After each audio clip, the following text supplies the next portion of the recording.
Bismillahirrahmanirrahim. Assalamualaikum warahmatullahi wabarakatuh. Sebelumnya, perkenalkan nama saya Ismi Aldarizma Nabila dengan NIM 212101210 dengan program studi Teknik Informatika. Saya akan mempresentasikan proposal penelitian yang berjudul Pembangunan Game Edukasi Pengenalan Huruf serta Membaca pada Anak Usia Dini berbasis Android, studi kasus PAUD Kober Nusa Bakti yang dibimbingi oleh dosen Ibu Niken Lianti STMkom. Langsung saja, yaitu yang pertama latar belakang. Kemajuan teknologi informasi, khususnya dalam pengembangan perangkat lunak komputer dan smartphone telah membawa perubahan besar dalam kehidupan masyarakat modern. Gadget berbasis Android kini digunakan oleh semua kelompok usia, termasuk anak-anak. Namun, metode pengajaran untuk mengenalkan huruf kepada anak usia dini berbasis didominasi oleh cara tradisional seperti penggunaan buku, gambar cetak, dan alat tulis. Salah satu contoh kasus terjadi di PAUD Kober Nusa Bakti, Kecamatan Cibiuk, Kabupaten Garut, yang masih menghadapi keterbatasan media pembelajaran yang menarik. Penggunaan aplikasi Android berbasis edukasi menjadi solusi potensial karena memungkinkan proses belajar dilakukan kapan saja dan di mana saja. Media pembelajaran interaktif yang menggabungkan unsur gambar, suara, dan animasi terbukti mampu meningkatkan keterlibatan anak dalam proses belajar. Selanjutnya, rumusan masalah yang pertama, bagaimana menciptakan media pembelajaran visual yang menarik dan mudah digunakan yang dapat meningkatkan minat dan konsentrasi anak dalam pengenalan huruf dan membaca, mengingat anak di PAUD Kober Nusa Bakti cenderung cepat bosan dengan cara metode pembelajaran konvensional seperti buku dan alat tulis. Yang kedua, bagaimana menyediakan alat bantu ajar interaktif yang dapat memudahkan guru PAUD Kober Nusa Bakti dalam mengaplikasikan pembelajaran pengenalan huruf dan membaca yang sesuai dengan kemajuan zaman, sehingga dapat menarik perhatian anak secara menyeluruh dan mengatasi kesulitan dalam menarik minat belajar mereka. Dan yang ketiga, bagaimana membangun sebuah aplikasi yang dapat diakses secara mobile dan mampu menyajikan materi pengenalan huruf dan membaca secara mandiri, tanpa koneksi internet, dengan fitur-fitur visual dan audio yang interaktif untuk mengatasi minimnya media pembelajaran yang menarik dan mendukung peningkatan kemampuan keaksaraan awal anak usia dini di PAUD Kober Nusa Bakti.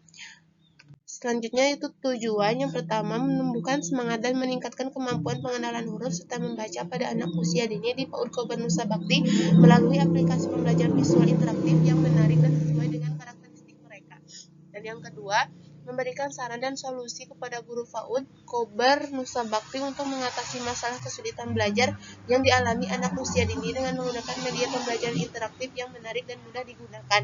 Dan yang ketiga, membangun aplikasi pembelajaran visual interaktif berbasis Android yang dapat digunakan secara mobile tanpa akses internet, yang dapat menyampaikan materi pengenalan huruf serta membaca kepada anak usia dini, dilengkapi dengan fitur ilustrasi interaktif dan suara pelafalan huruf guna meningkatkan konsentrasi dan minat belajar mereka di PAUD Kober Nusa Bakti.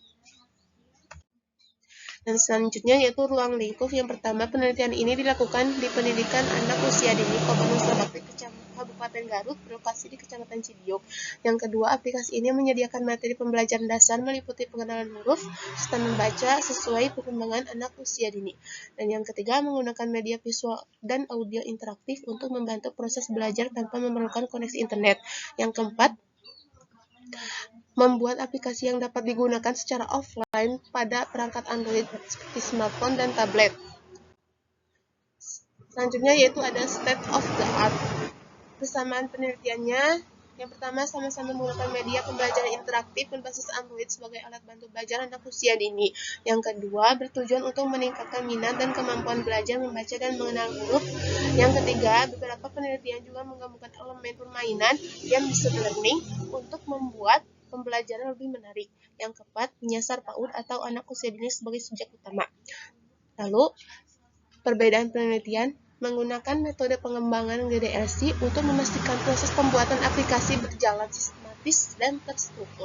Yang kedua, menyediakan mini game edukatif, yaitu menebak huruf, mencocokkan kata, menyusun huruf, dan sistem penghargaan bintang stiker untuk meningkatkan motivasi anak.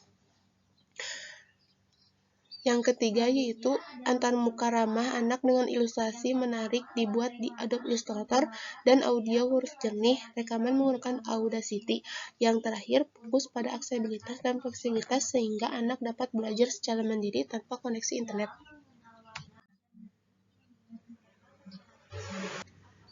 Selanjutnya, metode pengembangan sistem. Alasan menggunakan metode PDLC yaitu alur kerja terstruktur dan sistematis. Selanjutnya, sesuai untuk pengembangan game edukasi berbasis Android. Selanjutnya, memudahkan perencanaan dan komunikasi. Dan yang terakhir, memastikan kualitas dan fungsionalitas aplikasi. Selanjutnya, terdapat use case diagram yang menggambarkan aktor jika membuka aplikasi tersebut muncul menu utama terdiri dari belajar materi, bermain permainan, lalu kontrol suara. Di dalam belajar materi terdapat beberapa menu yang diawali belajar huruf alfabet besar dan kecil, belajar huruf konsonan, belajar huruf vokal, belajar huruf suku kata, belajar 2 suku kata, belajar 3 suku kata. Lalu dalam menu utama yang berisi bermain permainan terdapat 3 permainan minigame, yaitu di antaranya lihat instruksi permainan, bermain melengkapi huruf pada gambar, dan yang terakhir bermain susun kata. Selanjutnya gambaran umum sistem. Yang pertama yaitu terdiri dari input perintah yang dilakukan oleh aktor melalui proses menerima perintah dari pemain dan menjalankannya. Selanjutnya muncul output tampilan gambar, tampilan game, objek game, suara, kembali lagi ke aktor melihat tampilan game melalui smartphone.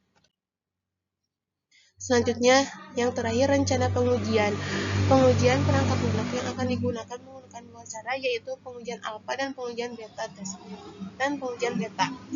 Yang pertama, pengujian sistem pengujian alpha dilakukan dengan black box testing, dan yang kedua, pengujian sistem pengujian beta dilakukan dengan kuesioner. Mungkin sekian dari saya. Mohon maaf bila ada kata-kata yang salah. Terima kasih.